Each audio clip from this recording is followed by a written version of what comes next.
Great build in game number 1. Can he repeat the performance in game number 2? To the bottom right of the map, we have Jin Air Green Wings True with a very, very fast drone on the map. Yeah, do you think he's going to do it again? He pulled the drone the exact same time last time. It would actually be funny. Like, this is one of the earliest scouts that you could potentially send out there, so I feel that the idea behind this might very well be to go for another proxy hatch. The Terran to the top left, can he deal with it this time? It is MVP King. Very famous for his celebrations in Wings of Liberty. with a 10 scout, I feel we might see that again depending on the opening that he sees. But now we have a barracks instead of a command center first, and the drone is already in the base, just trying to tech a little bit. And here comes the early gas for Keen, an early gas that has been scouted. Yeah. Every other Terran, I would say, well, he's just going to do a Reaper expand, but Keen, you never know. You could do Hellions into Banshees. It's Keen. He could, but Reaper is what you would normally expect here. Here comes the hatch now at the natural, playing this game a little bit more normal, but I feel he definitely thought about it. Yeah, absolutely. No doubt in my mind. The drone finally chased away. Only 5 hit points left, not able to stick around, but cost Keen some mining time. Also damaged one of his SCVs. And now we are heading into a more normal game between the two of them. The question, of course, being what exactly Keen has in mind here. You would expect a normal Reaper expand from him. That gives him a kind of the momentum that he needs in the early game and also the scouting information that you would like to have. Yep. But he is a player who played very aggressive strategies in the past. He could go for an early factory here.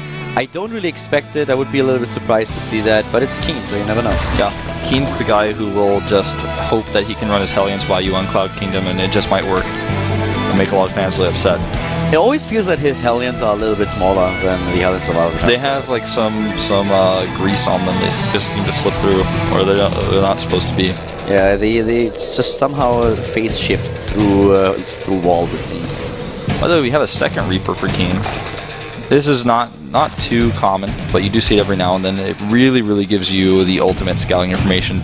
And with 2 Reapers, you can also sometimes force a lot of extra Lings out to use against... You know, you don't kill Harvesters, but you delay them by forcing Lings instead of drones with that larva. And what he wants to know is, of course, how much gas is going to be mined here, because at this point, True, I wouldn't put it past him to just execute a 2-base timing against Keen, and that's what Keen has to be afraid of. Of course, we see for the Terran player now not only the command center, but also the factory goes into his tech, and he spotted that extractor. So he knows that there was gas, he knows that there was 100 mine, speed is coming up next, and at this point, True still has not put the drones back into gas. So not an immediate danger right now, but still there are a couple of timings that the Zerg player could try to hit. Yeah. Really annoying Reaper and harassment here. It's just more of a scout, like you said, but something that True has to be very cautious about. Doesn't want to waste any of his Zerglings. Reaper's recovering here. And he goes into double CC, something that the Overlord is actually poised to scout relatively soon by True. If he sees that, may go into that aggressive timing we were talking about. Does not deny a tumor, but tries. Overlord moves in immediately. This isn't a normal timing that you will see for this 3rd CC if the Terran wants to be a little bit greedy here. And that is, of course, exactly what True knows. That's why he moves the Overlord in at roughly 520 to spot this. And he sees not only the factory at the reactor, but also the command center. The Reapers are still trying to make something happen, but they've been shut down pretty effectively by the Jin Air Green Wings player. And now True, of course, with the perfect scouting information. He even gets that Overlord out of the main base, which is crazy good for him. Let's see if he puts more drones in the gas. You can only mine 4 over the additional 100 you want for metabolic boost. Takes his 3rd. Yeah, just takes his own 3rd. Adds 4 more drones, going to put him up to 37. And it looks like he's just not going to be aggressive, at least not for a while.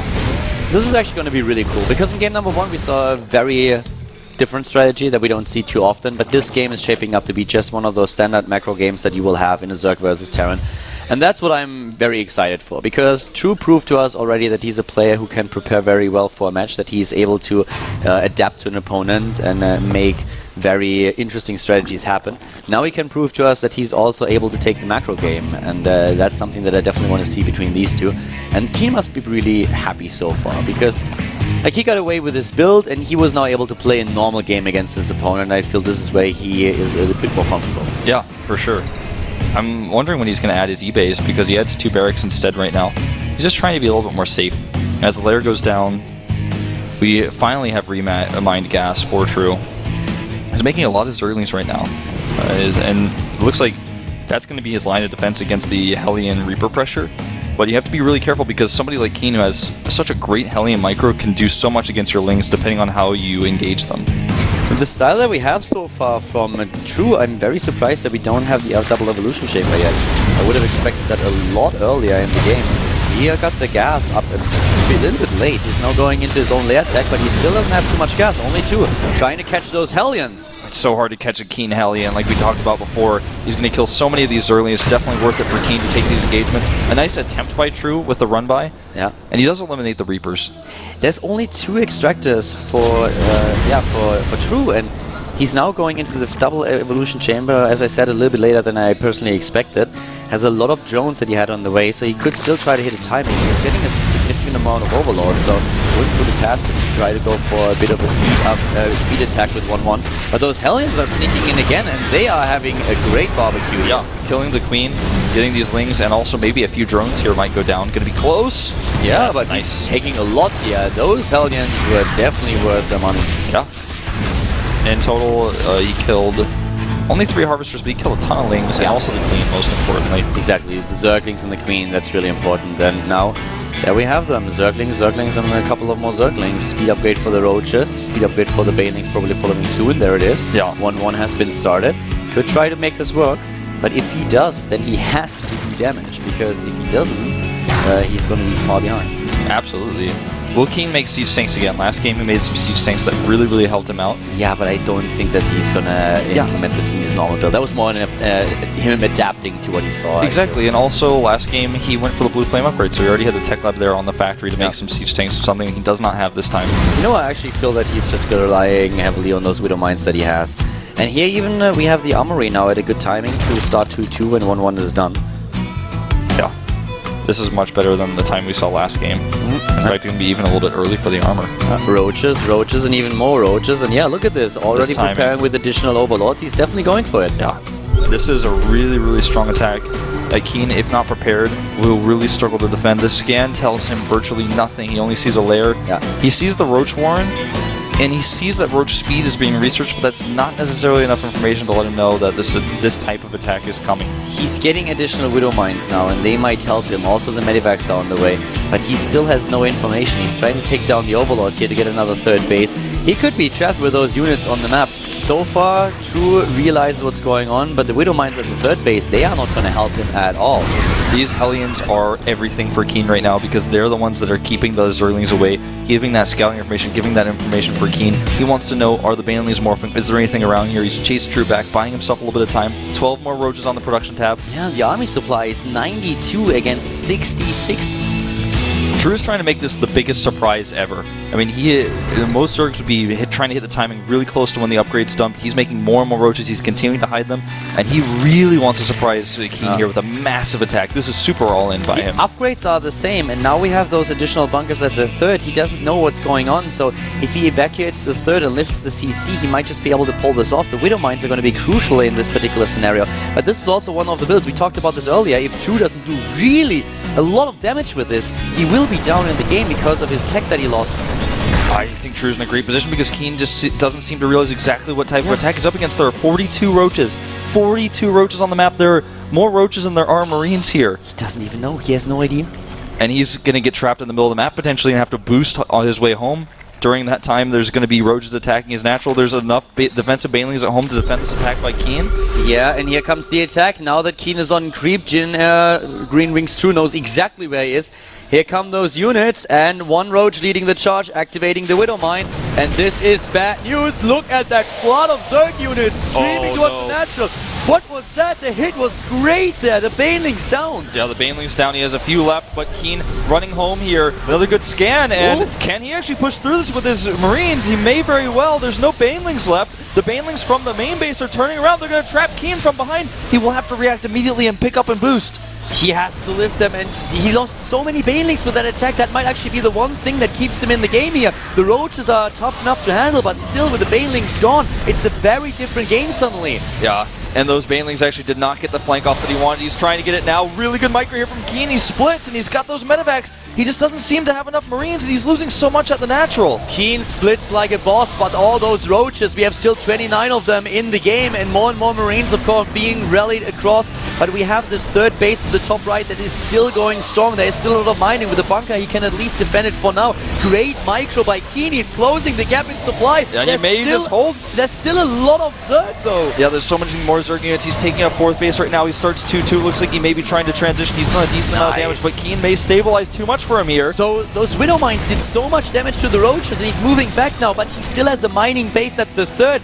and True is trying to make this happen. He's still in a decent position, getting even more and more Banelings now, going into +2/+2, but the armor upgrade is going to be finishing for Keen very soon, and he is still holding. He has Marauders now in the game. He has Marines. Those Widow Mines will be in cooldown once again really soon. This is a pretty sick defense so far, but it's not over yet. It's not over yet. Here we go. Those Banelings rolling through. Keen didn't prepare for this. He tries to pick up. He gets them up, and now he's going to have the high ground advantage, but he gets so many SCVs, Calder.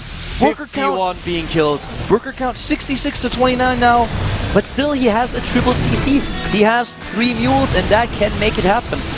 These medevacs are everything because his army itself, the ground army, is so tiny. He has to just keep using his medevacs, keep picking up, and so far he's doing a great job of it.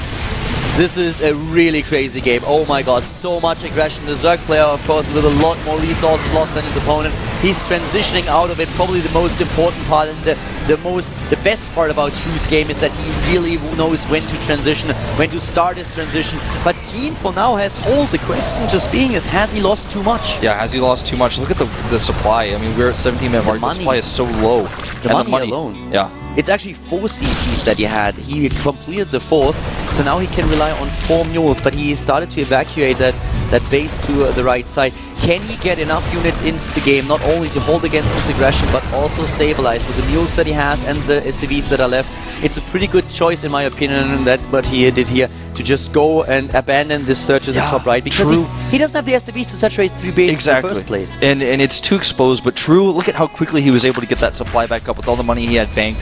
Now he's doubling Keen's supply, and the next wave of attacks is possibly going to break him. Keen doesn't have enough money to even make bunkers. He still has a lot of medevacs. He has the better upgrades, at least for a few more seconds.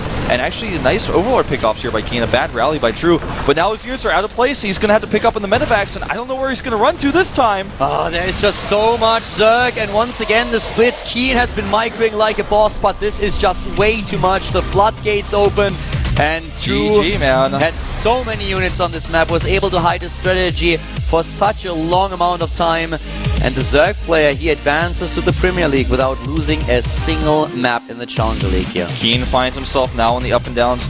True's strategy so well thought out. Very impressive. Keen clearly knew something was going on, but the timings there were so off because True was hiding to the last second. He didn't even hit the normal timing. He went late, and this really surprised Keen. At some point, Keen was like, well, you must not be attacking me after all. He moved out on the map, and True just had... I mean, he literally had more roaches on the map than Keen had Marines. It was a great strategy by True. It was very well executed.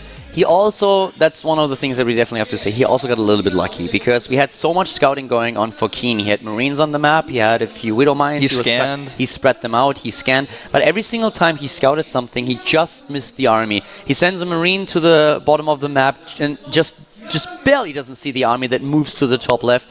So great game here by True. I really like this. I feel that he was the deserved winner in this series, but Keen... I mean, he played a pretty good series there, but it was just not enough. True is very impressive at this point. Yeah, I mean, True took the approach to this series of, you know, I don't want to play late game against you. I'm going to be aggressive in game 1 with a forward hatchery, and in game number 2, I'm going to hit you with an aggressive timing. If he fails in game 2, he can go to a game 3, so I like his choice to take a risk, and Keen was not prepared. What I really loved about True's style, it didn't really come into play in game number 2, but what I really like is that he knows exactly when to transition.